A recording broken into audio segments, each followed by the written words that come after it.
pembelajaran yang macam-macam.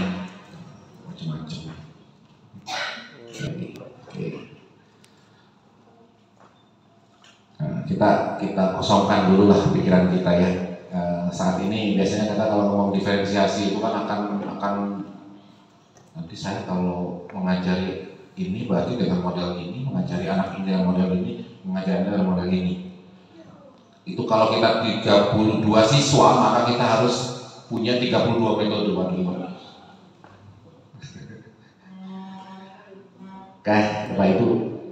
Ibu jawab ya nih, perasaannya yang mana malam ini? Tetap semangat kan? Semangatnya beda ya. Semangat pulang kayaknya. Semangat. Ya.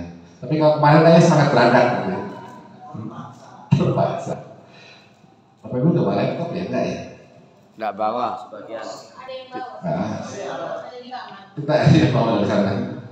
Ada di Karena kamar. nggak apa lagi. Nah, sebenarnya saya tuh pengen ini nih yang pakai apa ini, pakai jambot begitu, Bapak Ibu mengisilah bagaimana sih perasaan Bapak Ibu kalau masuk ke kelas itu gimana pada apa ketika melihat siswa-siswanya itu? Sangat apa nih? Ya ada yang mengesalkan ya, menjengkelkan, cakep-cakep dia seneng ya. SMP kan sudah cakep-cakep, udah bisa kelas 9 kan gede-gede. Kalau anaknya sekolah, tahu. Dan kalau itu bercita kayak. Nah, ini Bapak Ibu, ya kalau ini sudah ke pernyataan Kiai Dewan Doro itu, ya memang kenapa sih kita tuh kembali lagi ke padahal kurikulum itu sudah jalan kemana-mana ya. Mulai dari apa dulu itu CBSA, apa CBSA itu? cara belajar siswa aktif. Catat buku sampai habis, gitu kan? Terus sampai ke apa KBK, gitu kan? Dan KTS buka 13, sekarang kurmer. Ternyata kurmer baliknya ke ini, ke Ganjar Dewantara. Ya, karena memang pendidikan itu kan ya sesuai dengan karakter Indonesia ya. Karakter kita Indonesia ya, beliau yang mencetuskan maka ini gimana pandangannya Bapak Ibu dengan yang sedemikian banyak ini pembelajaran diferensiasi perkara ya, ada yang modelnya hitam manis begitu ya, ada yang pakai kerudung, ada yang enggak, ada yang gundul, ada yang gondrong. Nah itu murid kita Bapak Ibu. Mau nggak mau itu murid kita gitu. Apa kita milih yang pinter-pinter sini murid saya, yang on sana? Enggak ya, semuanya murid kita gitu. Nah, jadi kalau sebenarnya diferensiasi itu ini kok sederhana, tidak sesulit yang kita bayangkan ya. Tidak sesulit yang kita bayangkan. Ya menyesuaikan aja proses yang ada di kelas. Kepinginnya apa? Nah itu ya itu. Jadi tidak harus oh ini gaya gaya belajar tuh di kelasnya tuh ada 3, ada yang visual gitu ya, ada yang kinestetik, ada yang auditori. Maka saya menyampaikan 3, enggak itu juga. Kalau cukup 1 ya 1 saja. Biasanya kalau di-setelkan YouTube begitu, biasanya cenderung senang semua Pak. Cukup 1 gitu nggak masalah ya, mana yang paling disukai gitu ya. Nih jadi apa ya, kan kita menentukan itu juga sebenarnya banyak indikator sih ya, ada indikator, tidak serta-merta kita itu membuat kamu berarti masuk ke kinestetik ya, kamu ke auditori ya, oh gaya belajar kamu rupanya lebih senang membaca begitu. Oh gaya belajar kamu rupanya lebih senang dijelaskan begitu. Itu ada indikatornya Bapak Ibu. Ini kalau saya jelaskan indikatornya lama ini. Nanti jam 12 baru selesai. Nggak saya jelaskan guys. Kemudian, nah ini yang penting tujuannya itu ya. Sebenarnya kan kalau guru itu mau pakai model K13 maupun pakai model kurma maupun pakai gaya klasikal gitu kan, tujuannya sama kok. Ya. Tujuannya yang pertama itu untuk membantu semua siswa dalam belajar. Ya, bukan hanya membantu dalam belajar, kadang-kadang ya membantu dalam nilai juga ya. Sulap, upgrade, batas. Ya, itu juga bagian dari usaha guru ya, usaha guru. Kemudian untuk meningkatkan individual dan hasil belajar siswa, ya pastilah. Kemudian untuk menjalin hubungan yang harmonis guru dan siswa. Ya, betul sih. Kita bisa rasakannya bagaimana perasaan guru ketika COVID dulu kan, zaman daring dengan zaman luring. Banyak produk siswa kita, produk COVID itu kan, nggak tahu kalau di Sampang ya, mudah-mudahan enggak ya. Salbut. Kalau tempat satu salbut, beda banget ya, beda gitu.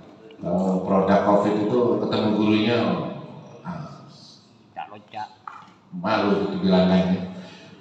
Terus juga untuk membantu siswa menjadi pelajar yang mandiri. Jadi kalau di diferensiasi itu ya sebenarnya sama juga ya dengan K13, artinya siswa itu memang dilatih untuk menemukan sendiri inquiry ya, inquiry.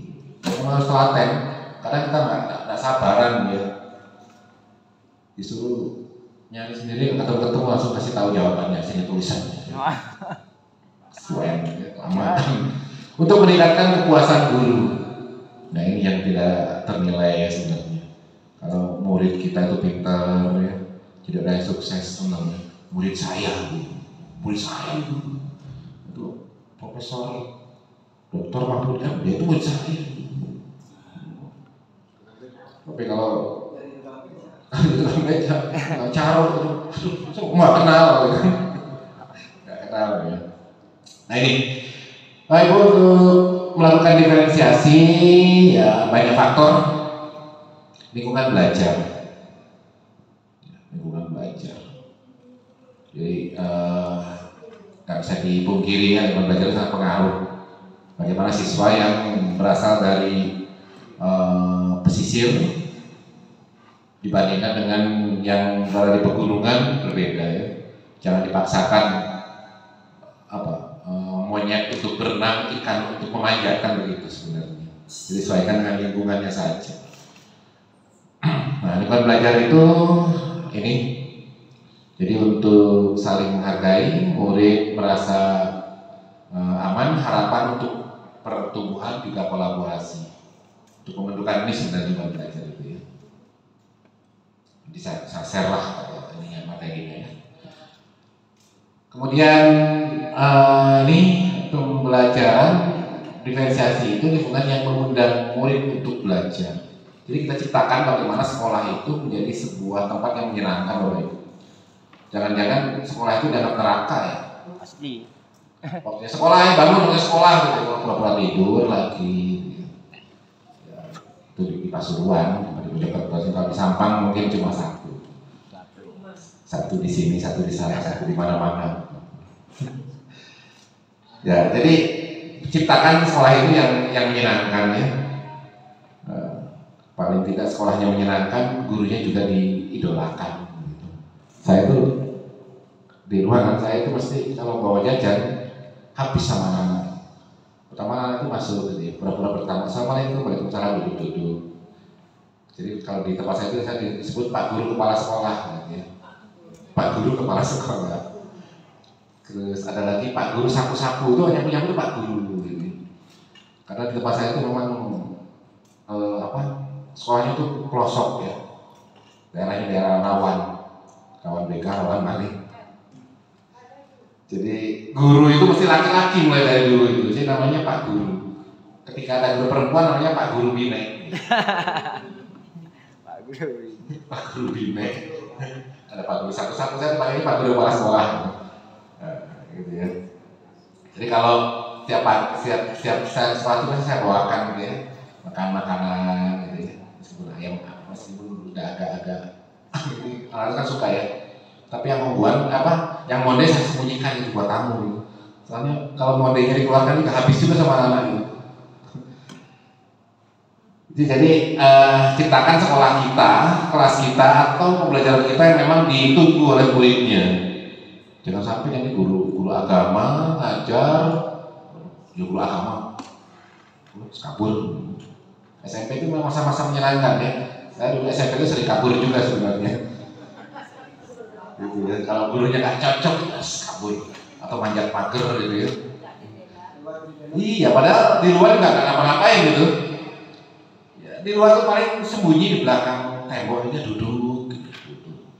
Tapi ada kepuasan tersendiri. Heran saya itu. Dipikir-pikir nggak ngapain kan? Kadang di situ ya banyak nyamuk apa gitu. Nggak ada kerjaan. Gitu. Banyak semut-semut kecil. Tapi masa ini masa-masa menyenangkan.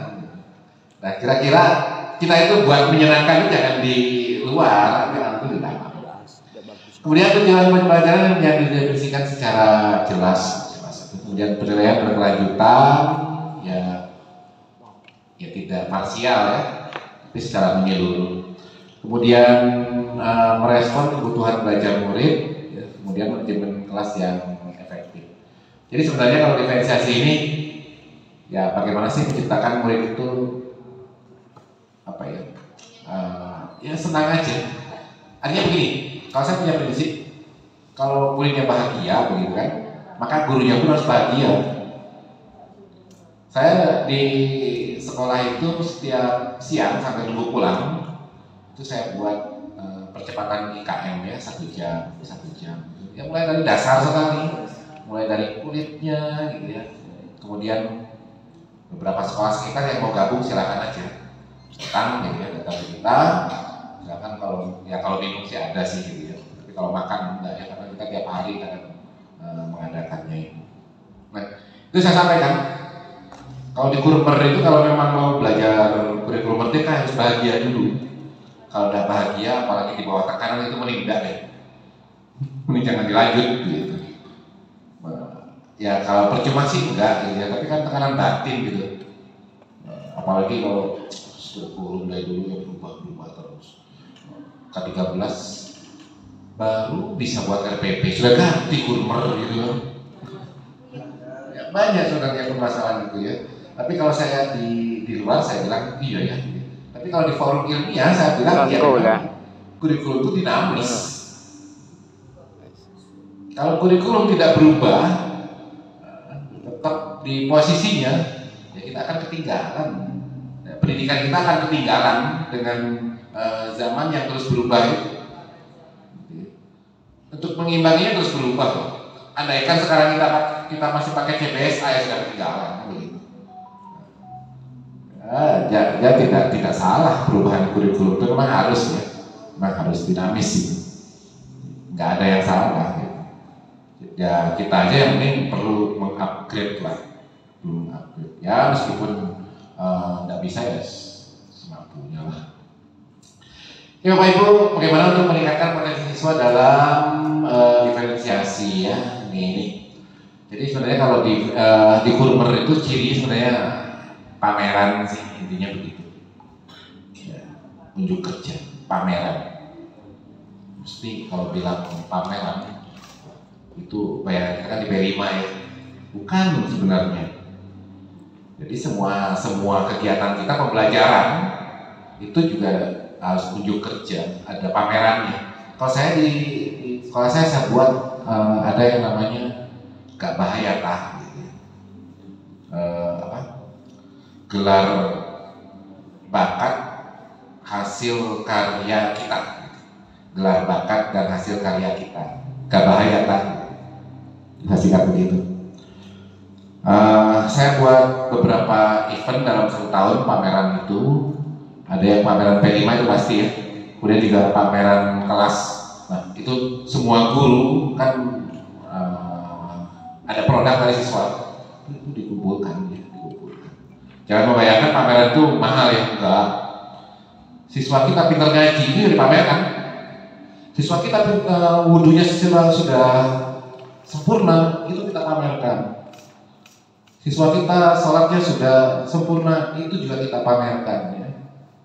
Itu namanya produk, pameran. Jadi nanti sekolahnya usul gitu ya, buat event pameran. Pameran, ya pamerannya tadi itu boleh hasil karya, boleh bakat, apa aja dipamerkan. Ya. Anak bisa nulis Al-Ikhlas kan pendek ya, tulisannya bagus, pamerkan juga. Jadi intinya memang di Guru itu pameran ya, pameran. Kenapa sih? Karena itu bangga, saya dipamerkan, anak ini pamerannya ini, anak ini pamerannya. Jadi semuanya pada kebagian. Kemudian ini juga ada apa ini?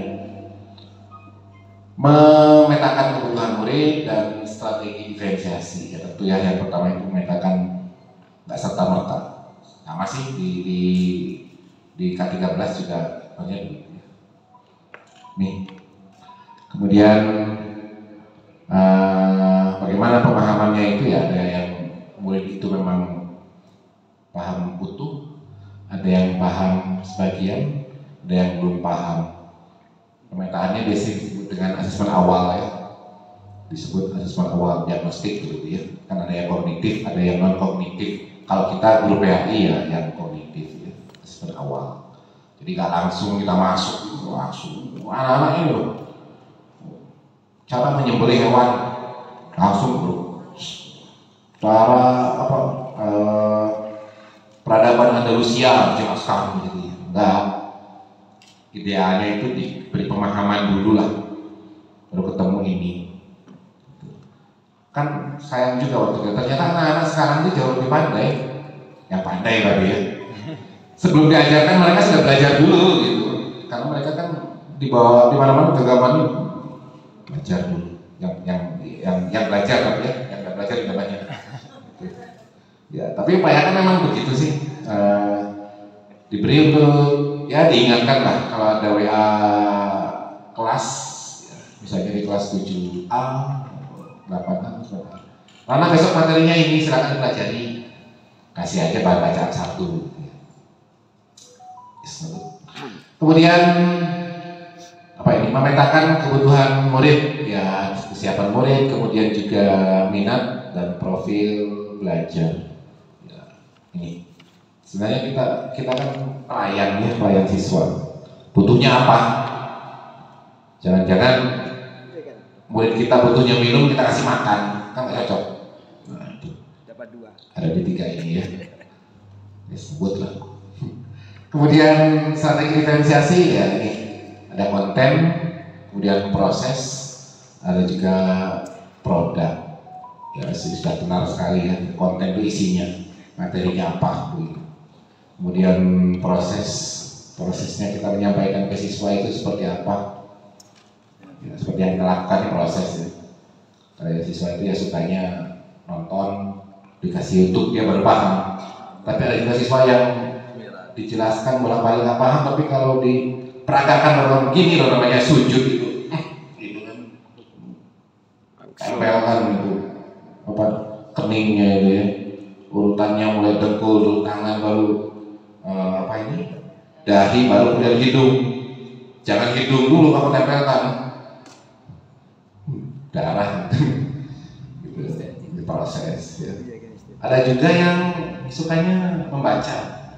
Kalau dia baca khusyuk, ya macam-macam. Ya bagaimana kita di kelas bisa seperti itu, ya. Ya. Jadi tidak harus semuanya sama seperti itu. Jadi kita itu di awal itu ya, di awal itu kan kita, dan mungkin satu kelas itu memang perlu ketiganya, atau cuma butuh 2 saja, atau cuma butuh 1 proses. Ya. Kemudian produk sama, produk juga begitu. Ini anak ini. Misalnya coba jelaskan tentang sholat. Ada yang sukanya, aduh, kalau mau nulis kebanyakan, langsung peragakan Pak di video, boleh. Ada yang sukanya menulis secara rapi, diurut 1, 2, 3 ada. Ada yang mungkin suka narasi gitu ada. Itu produk. Terus dah, terima kasih. Thank you. Thank you. Itu yang narasi, yang diferensiasi ya. Kemudian yang berapa ini? Habis waktunya. Masih jam 8. Jam 8 lebih berapa? Lebih 50. Iya. Saya tadi bilang kalau Iya, harus tepat waktu kalau berakhir ya. Oke, ini dulu lah. Bapak Ibu. Kurang 15.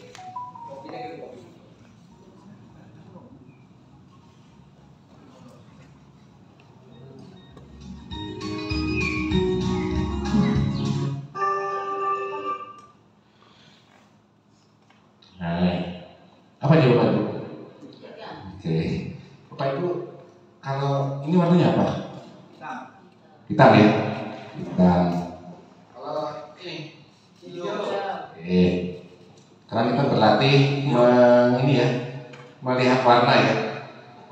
Biru. Oke. Jangan biru ya. Tebak warna. Yang dilihat warnanya ya, bukan tulisannya ya. Oke. Tuh, pintar. Ya. Gampang ini. Bareng-bareng.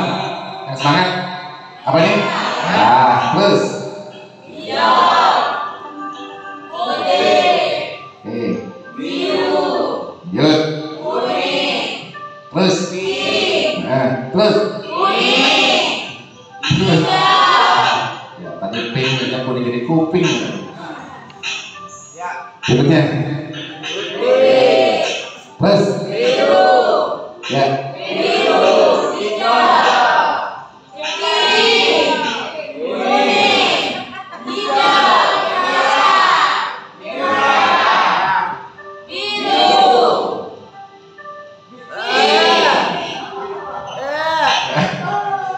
Apa? Hah? Lanjut.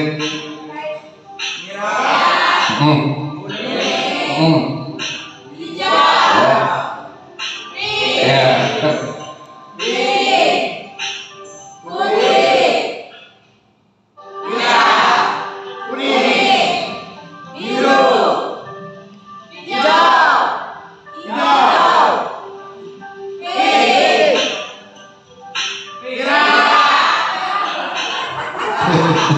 Kayak tepuk tangan kita semuanya. Ya, nggak ada orang. Baik, Pak Ibu, jadi itu ya, itu konsentrasi sebenarnya, dan itu akan masuk ke materi kita berikutnya ini.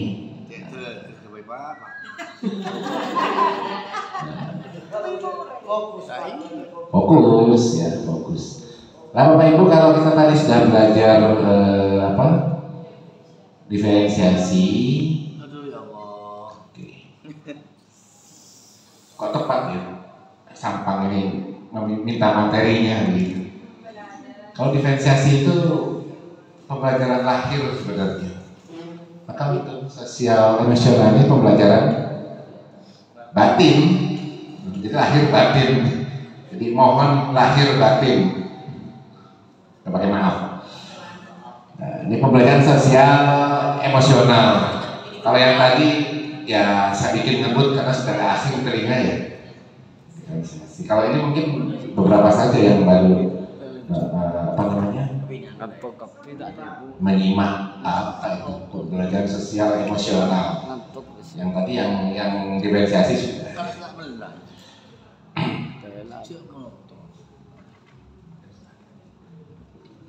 Nih PSE Yang di Budi ya. Jadi kalau selanjutnya nih, nah, pendidikan itu sebenarnya ini ya, menuntut segala kekuatan kodrat pada anak-anak. Semampuannya anak itu apa ya itu ya, kita juga jangan terlalu memaksakan ke anak. Ya saya ngomong di depan guru-guru ya, kalau saya ngomong depan anak-anak rusak kan. Jadi kalau anak itu kemampuannya segitu jangan dipaksa gitu. Sesuai dengan kekuatan kodrat anak-anak agar mereka bisa sebagai manusia secara pribadi maupun sebagai anggota masyarakat secara sosial ya, dan dapat mencapai keselamatan diri dan kebahagiaan yang setinggi-tingginya ya, selamat dunia akhirat lah intinya. Biasa ngomong ini kan berguru. Kalau depan anak-anak, Pak Guru nggak boleh maksa kalau anaknya nggak mau gitu kan.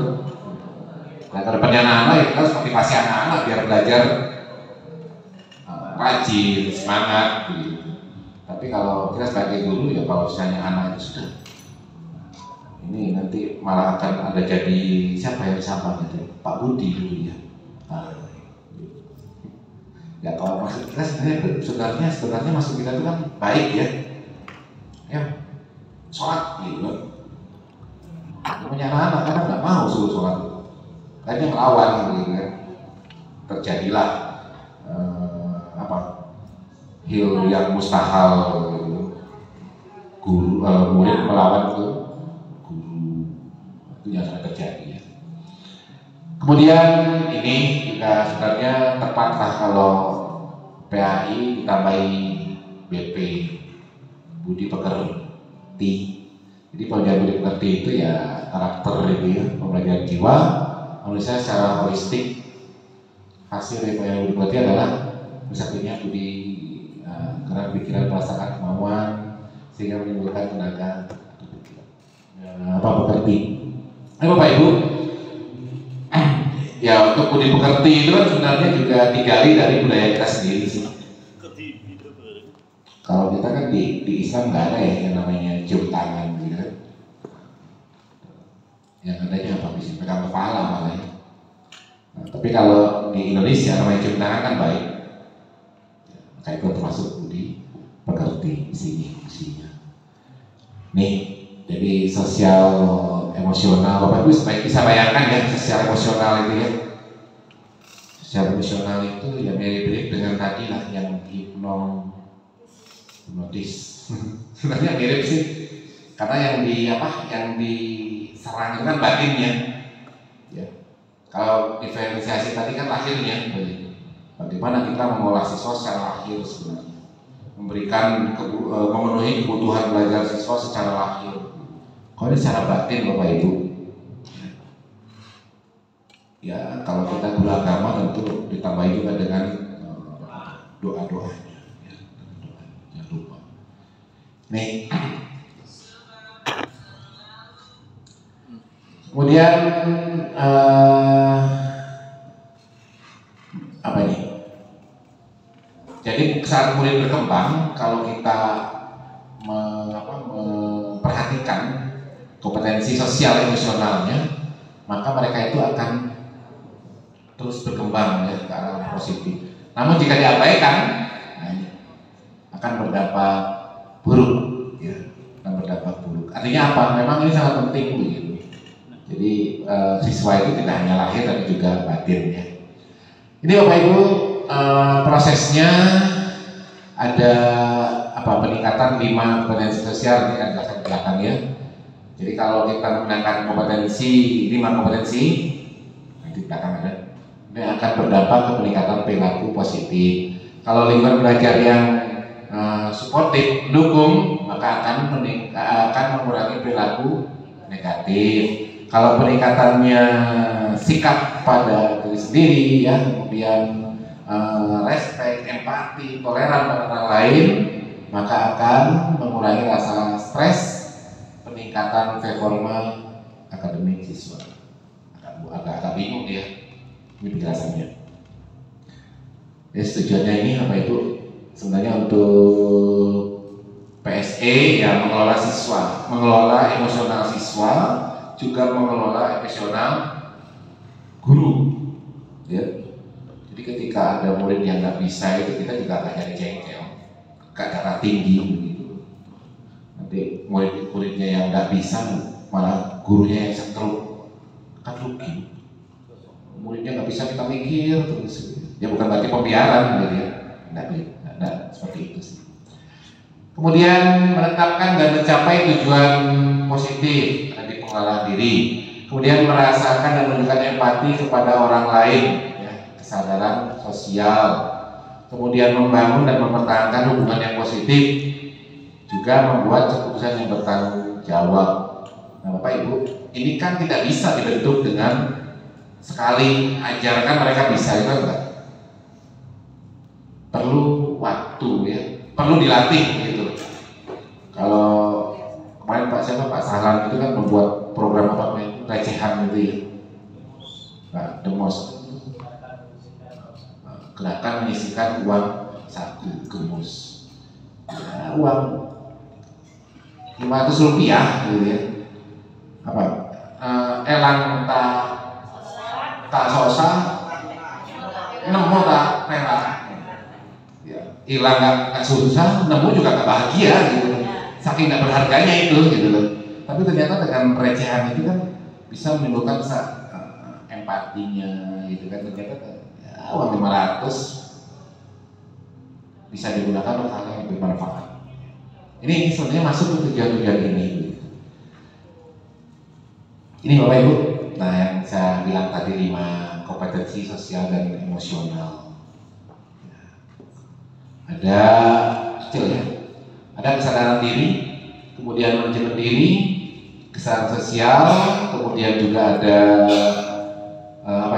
pengambilan keputusan yang bertanggung jawab dan keterampilan berelasi.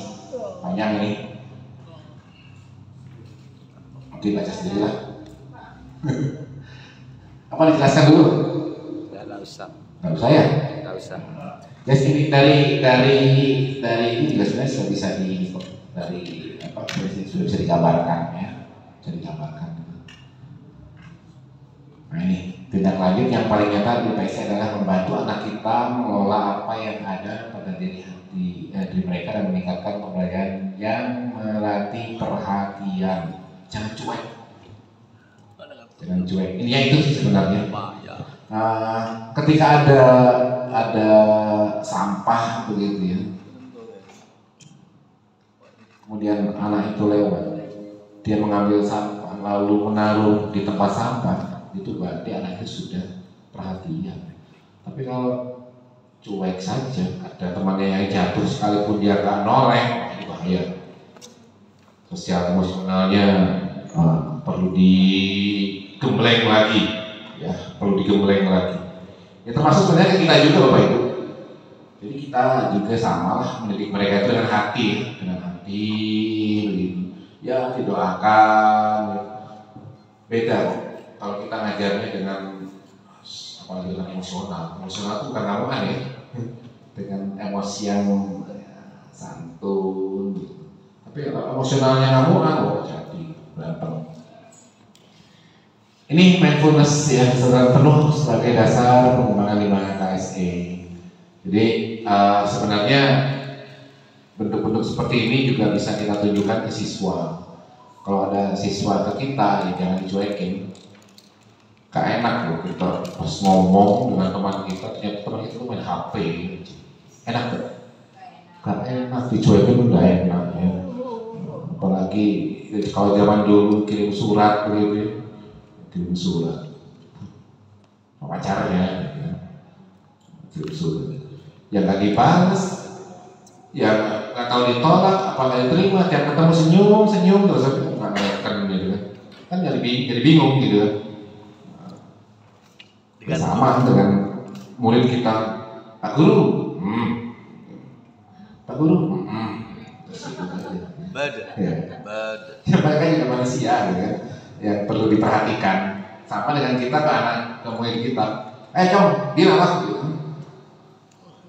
Dan memperhatikan kita juga jengkel. Bedanya kalau kita bisa marah, murid kita nggak bisa marah. Gitu aja. Kemudian ini apa ini? Oh lewat lah. Apa? Oh ya kita coba ya. Nanti ada ini. Nah ini mindfulness well-being. Ya. Jadi perlu dilatih sebenarnya sosial emosional kita. Bagaimana kita, kalau tadi sudah dijelaskan di hipnotis itu fokuskan sama sih dengan ini. Kalau hipnotis mungkin perlu profesional banget ya. Tapi kalau PSE ini bisa kita lakukan ya, bisa kita lakukan sebagai guru. Nih. Oke. Mulai dari bawah ke atas ujungnya ini ya. Ujung. Ibu. Nih. Untuk mengimplementasikannya ada 4 cara. Saya nggak yakin Bapak ini paham gitu. Paham nggak PSE? Ya, paham ya? Ini karena memang baru masih sedikit untuk KSE dibandingkan diferensiasi, lebih populer diferensiasi daripada KSE. Ya. Nanti kita coba ya. Nah ini jadi yang pertama mengajarkan 5 keterampilan sosial secara spesifik dan eksplisit. Yang 5 tadi itu ya, dibuka lagi lah. Bisa juga mengintegrasikan KSE ini ke dalam praktek mengajar guru dan gaya interaksi dengan murid.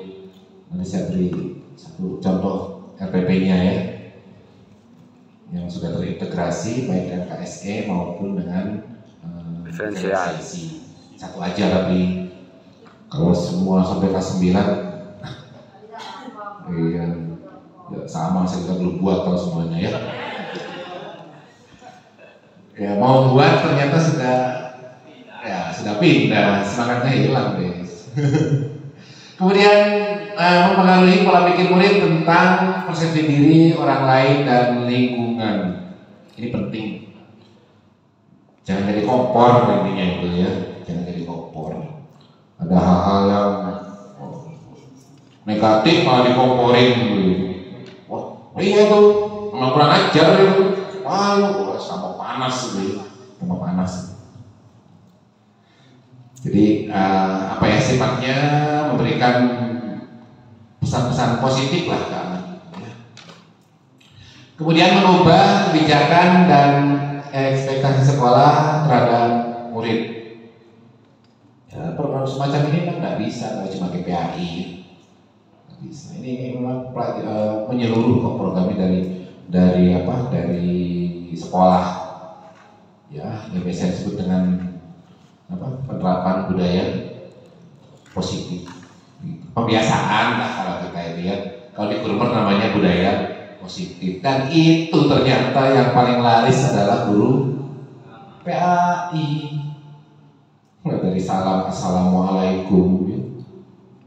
Sampai pembiasaan ada yang asmaul husna dulu kan gitu ya. Ada yang berdoanya sentral, pusat gitu. Kemudian sholat duha, guru PAI lagi gitu kan. Sampai nanti terakhir itu sholat duhur berjamaah guru PAI lagi. Allah, kok kayaknya sholat itu guru PAI kok ya, guru-guru lain itu gak wajib sholat ya. Saya memang begitu saya itu. Akhirnya dulu saya di SMP itu saya buatkan jadwal itu, mulai para sekolahnya saya buatkan jadwal itu. Oh, gak bisa saya menolaknya. Saya udah tahu pasti jawabannya mereka akan menolak ya. Oh, gak bisa saya ngimami. Laki-laki di rumah ngimami gitu kan. Ya. Bisa doanya saya tempel doa depan itu, besar saya buat banner itu, saya tempel tempat imamnya. Udah. Mulai kepala sekolahnya sampai ya guru-guru sampai beberapa TU itu saya beri tugas untuk jadi imam. Jangan dikira sholat itu kewajibannya guru PAI, saya bilang semua orang Islam itu wajib sholat. Wah, bro, murka saya. Gimana coba? Tuhan imami ya, duhur imami. Saya mau percing mau kabur tuh gak bisa bapak ibu. Guru-guru lain ini dengan enaknya bisa aja kadang hilang gitu. Nanti waktunya pulang kita lagi absen. Ya, saya guru PAI nggak bisa kayak gitu. Ngenes sendiri ya. Ini kalau nggak dirubah ini selamanya saya jadi penunggu sekolah gitu. Ini dibuat itu ternyata setelah dibuat jadwal seperti itu bisa kok. Ya, bisa kok. Kita harus fair saya bilang. Kalau muridnya kita latih seperti itu ya gurunya juga harus. Nggak fair kalau muridnya saja yang harus budaya positif, gurunya nggak mau, nggak fair. Ya meskipun kadang di belakang layar dia tahu sama tahu lah kita sama guru ya, tapi ya di depan murid kan kita harus eksis ya, marwahnya guru kan harus terjaga begitu. Jangan sampai guru nggak bisa doa, muridnya tahu itu kan udah nggak bagus gitu, akan dilecehkan guru itu. Meskipun dia guru matematika misalnya, saat doa dia nggak bisa itu kan menjatuhkan martabat guru. Akhirnya dan seperti itu kan mau belajar semuanya.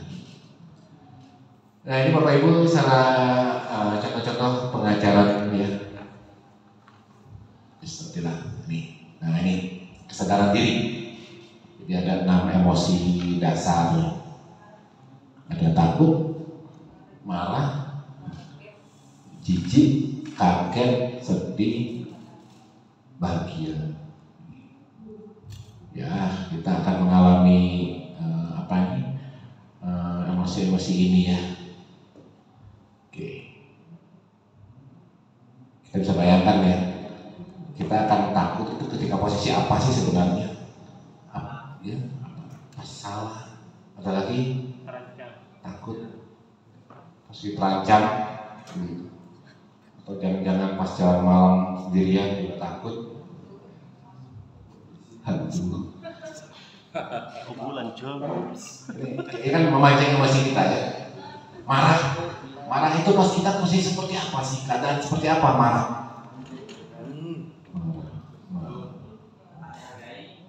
Kok dihargai jengkel gitu kan. Pulang capek-capek ke rumah nasi habis. Gak dikasih. Maju. Kemudian jijik itu pas apa gitu ya. Bisa bayangkan ya. Kaget ataupun sedih gitu. Bahagia tiba-tiba sedih. Nah ini manajemen diri kita juga perlu kontrol diri Bapak Ibu. Ketika kita menghadapi suatu masalah, ya ini sudah diajari ke murid kita. Ya. Ketika murid kita sedang berantem lah misalnya, ya jangan malah dipegang satu. Ya, jangan diadu begitu. Ya dipisah dulu, didiamkan dulu. Didiamkan dulu biar dia tenang gitu kan. Nah, baru ambil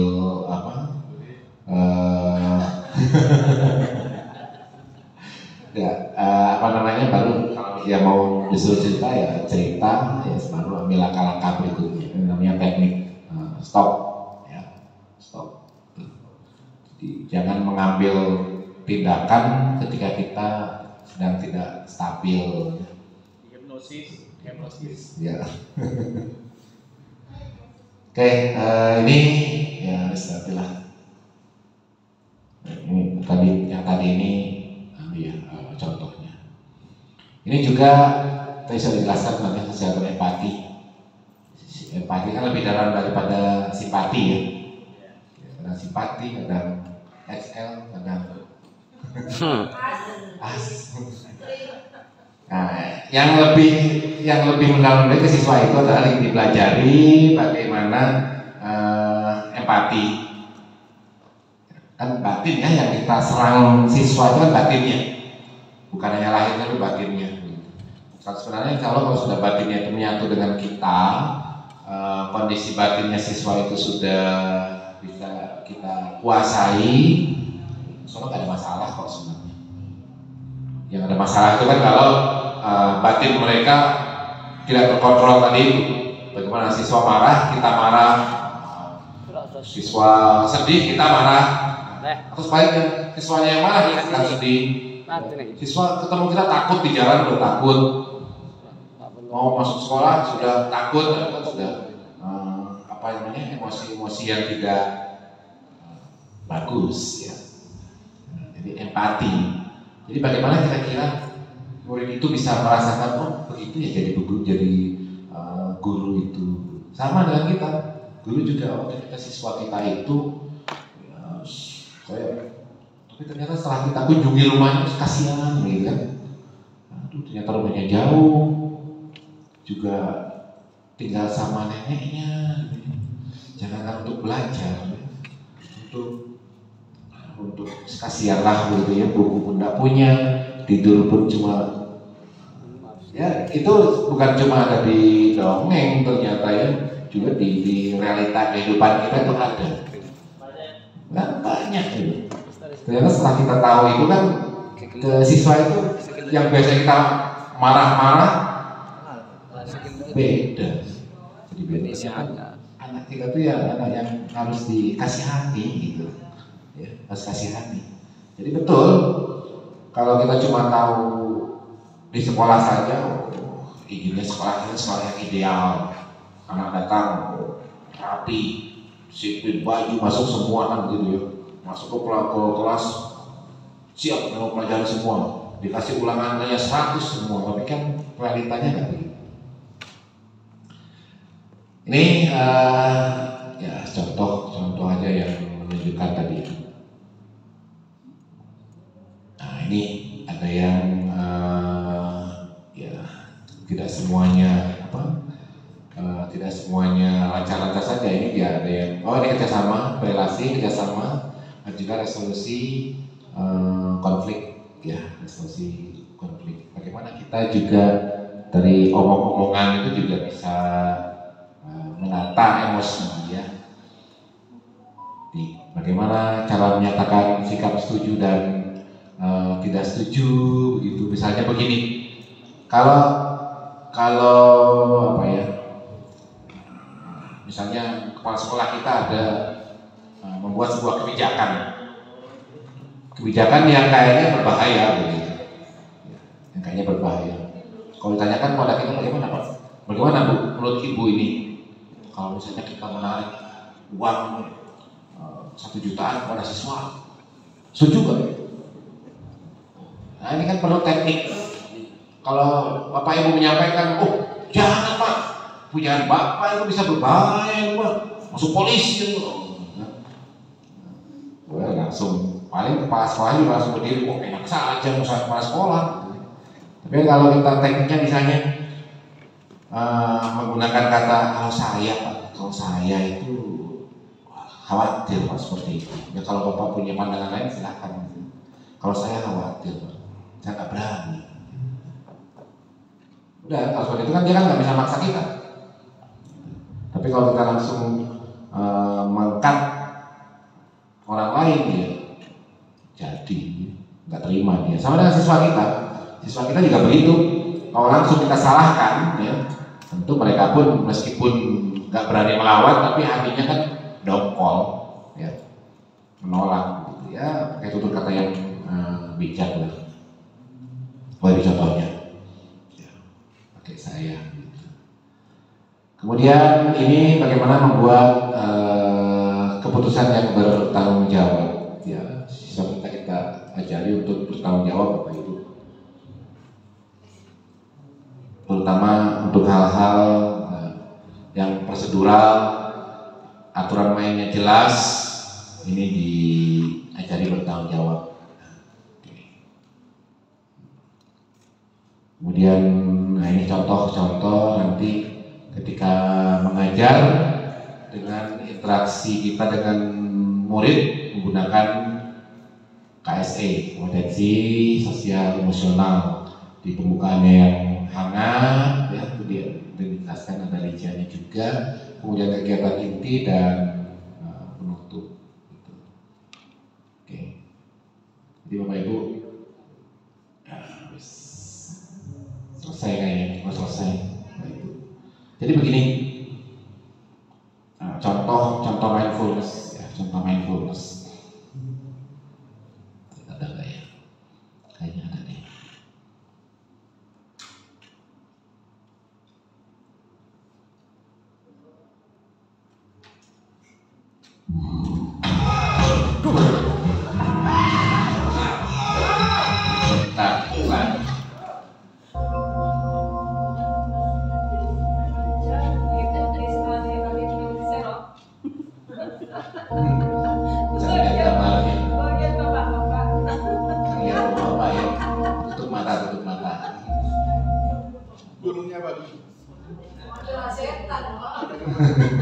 Oke Bapak Ibu, kita nyobain ya, kita coba. Oke Bapak Ibu, coba duduknya yang santai begitu. Santai aja. Siap. Santai. Fokus.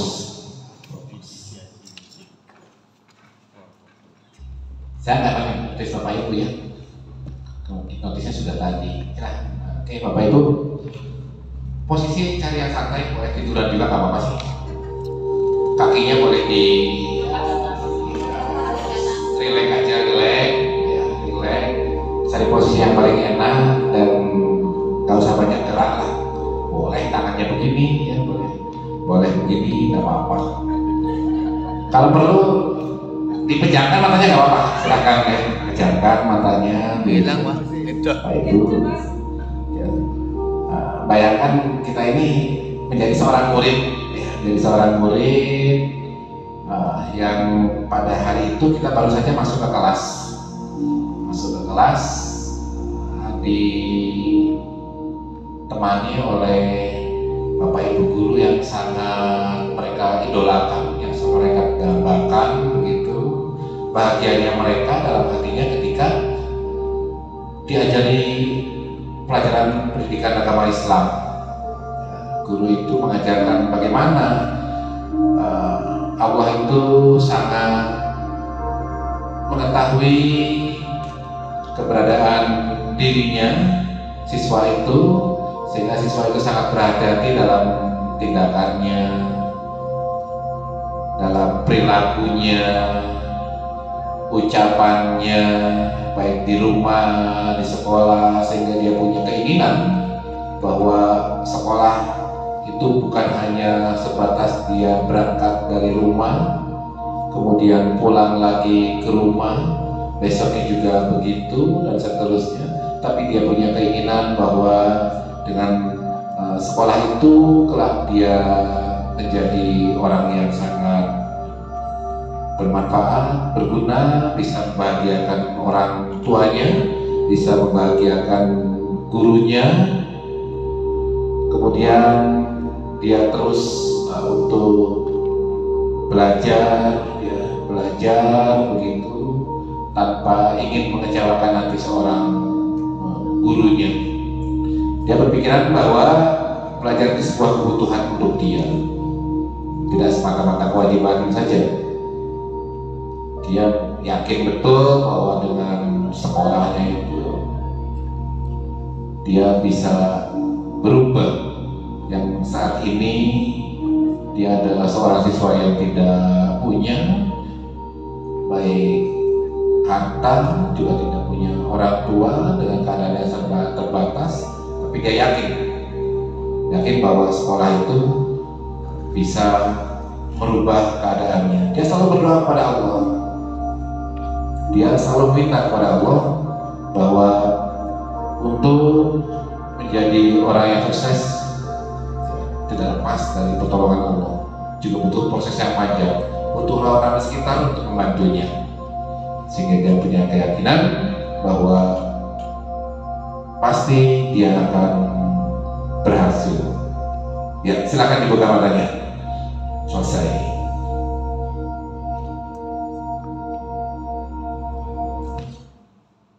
Ya, cukup.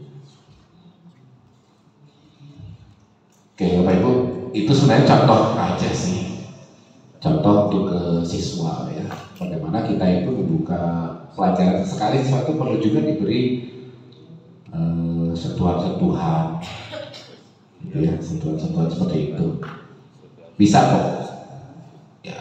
Kalau pertama mungkin kita belum terbiasa, jangan ditertawakan sama siswa saya begitu ya. Terus biarkan aja, biarkan gitu. Kalau masih ada siswa yang belum fokuskan lagi. Kalau yang pertama itu fokusnya 5 menit, 3 menit belum fokus, tambah 5 menit, tambah 10 menit. Kalau saya nggak PSE Bapak Ibu, itu latihan aja, itu nanti bisa dipraktekkan. Kemudian Bapak Ibu juga ini nanti ada contoh RPP juga, RPP yang bisa dipakai.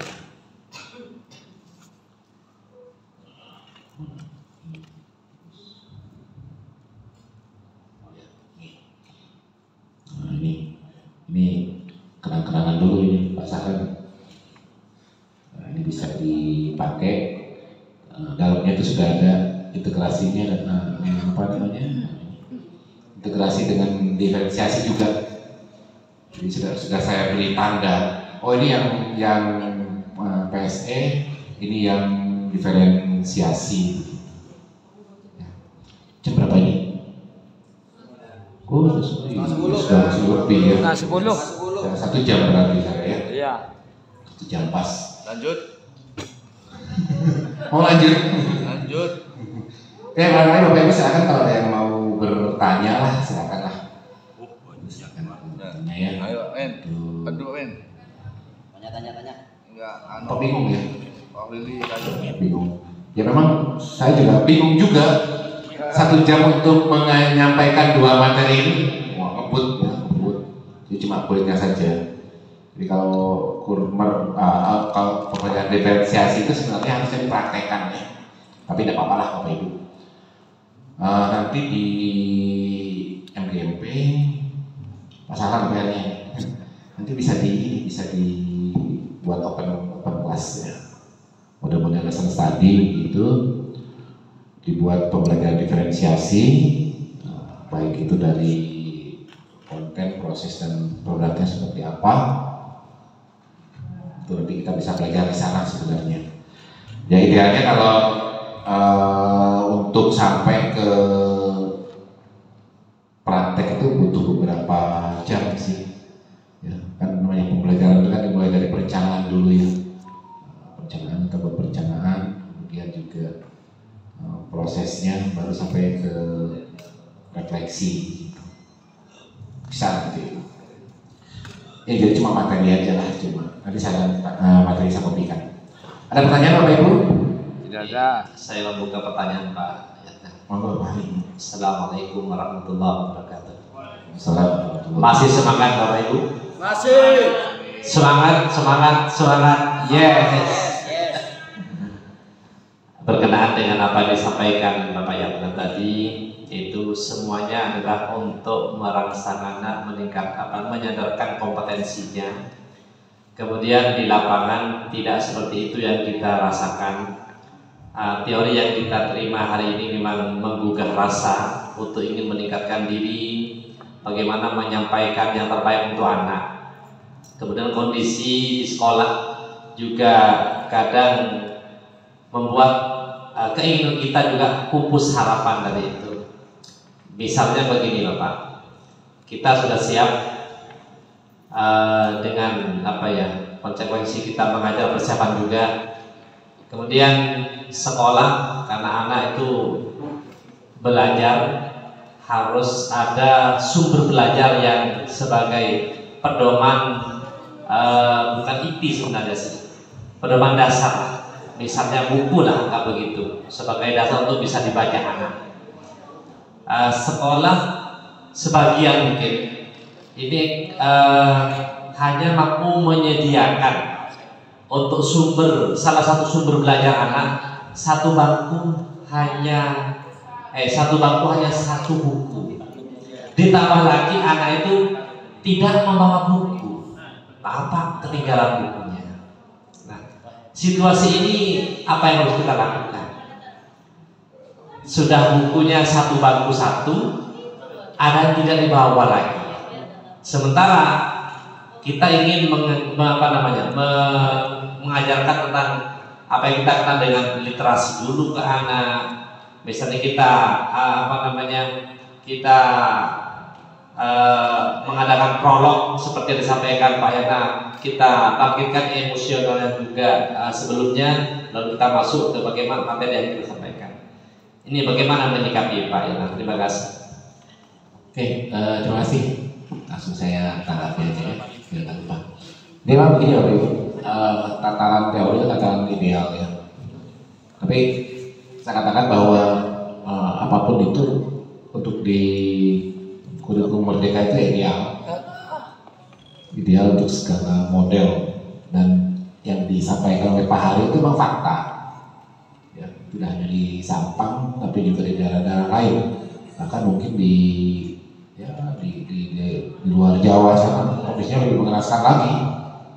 Ketika kita ingin membuat pembelajaran yang demikian ideal gitu ya, persiapan juga sudah matang, di lapangan banyak hal yang tidak mendukung itu.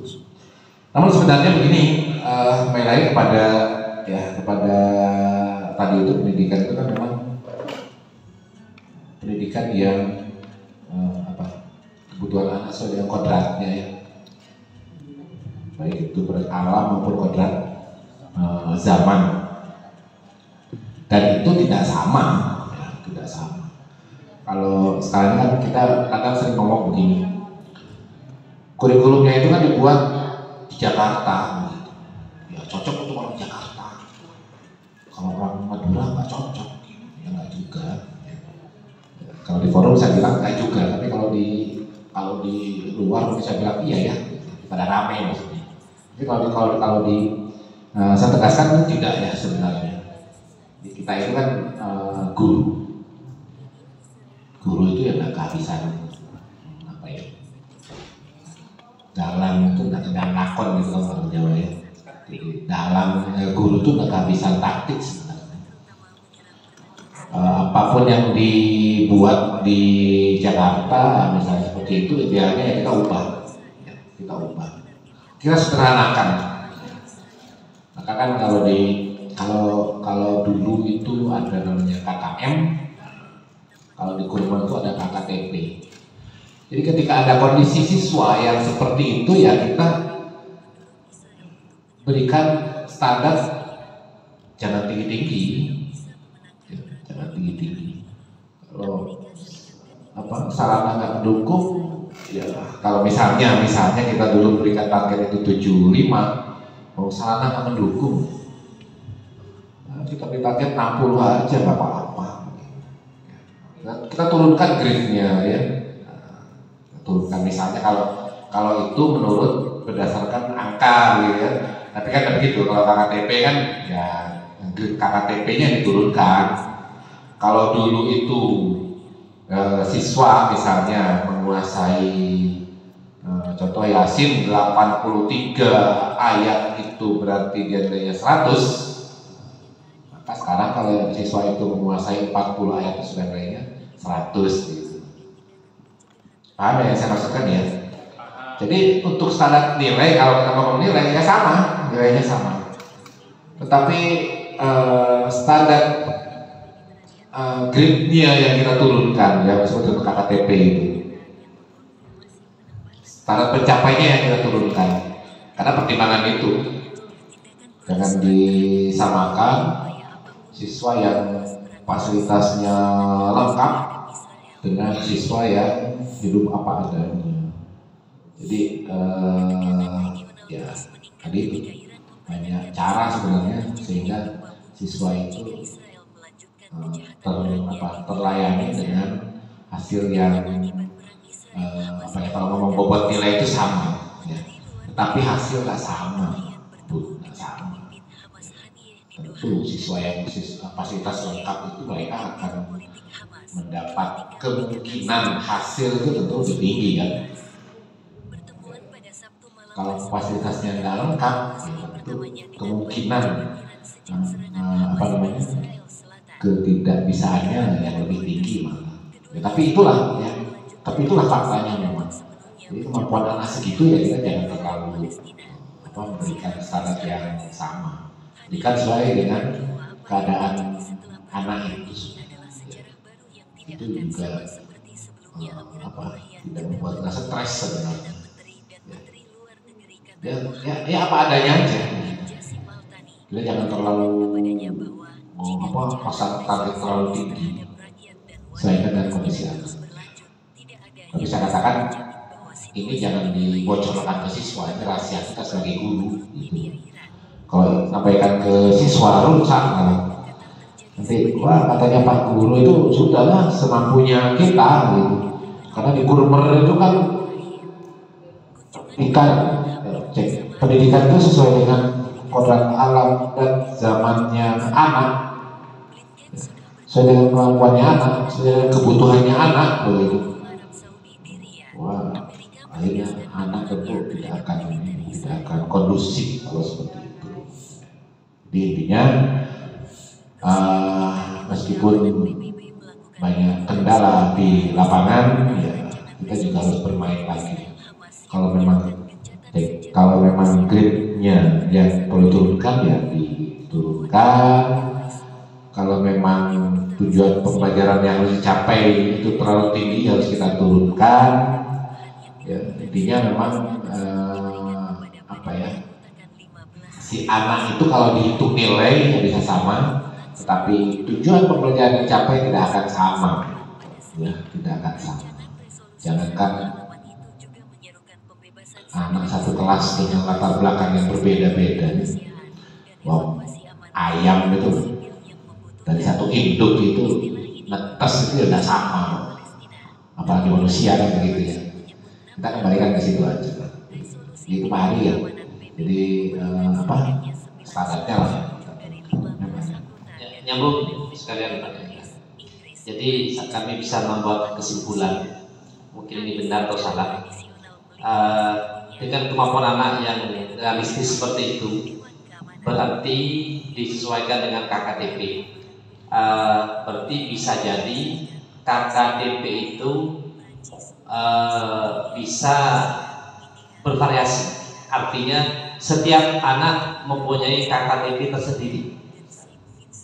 Kemudian untuk mengawali bahwa KKTP itu bervariatif, apakah bisa dilihat dari setelah mengadakan ulangan sumatif? Misalnya begini, setelah disampaikan materi dengan materi yang sama, kemudian pada saatnya diadakan penilaian sumatif. Setelah hasilnya dilihat, ternyata 50% itu kemampuannya sudah bagus, 50% masih di bawah KKTP-nya atau KKM-nya. Kita adakan penilaian ulang, ternyata sama. Berarti KKTP anak itu memang segitu, gitu Pak ya. Terima kasih.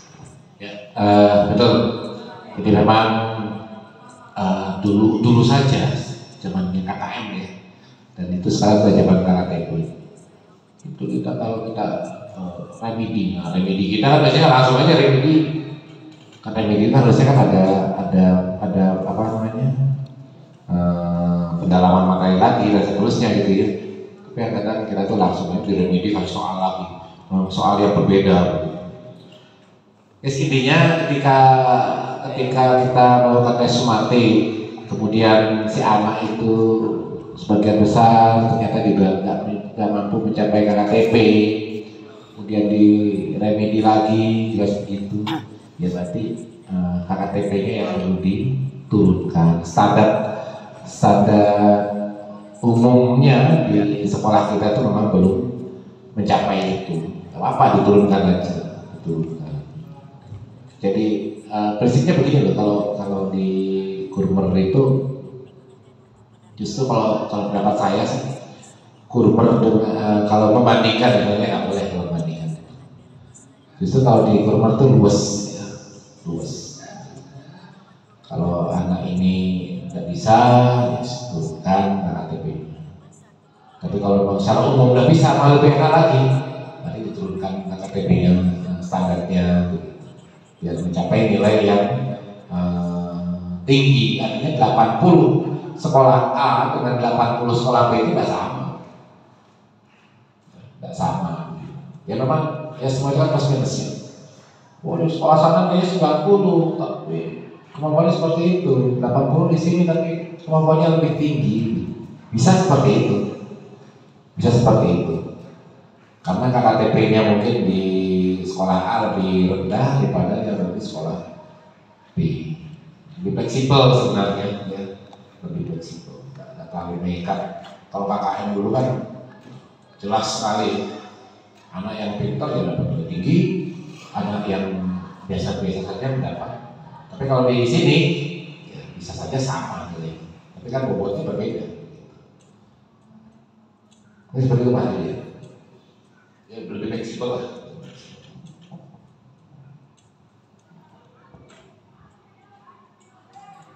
Ada lagi? 10. Waduh, Pak Amin. Kada Pak. Dia kada. Tutup.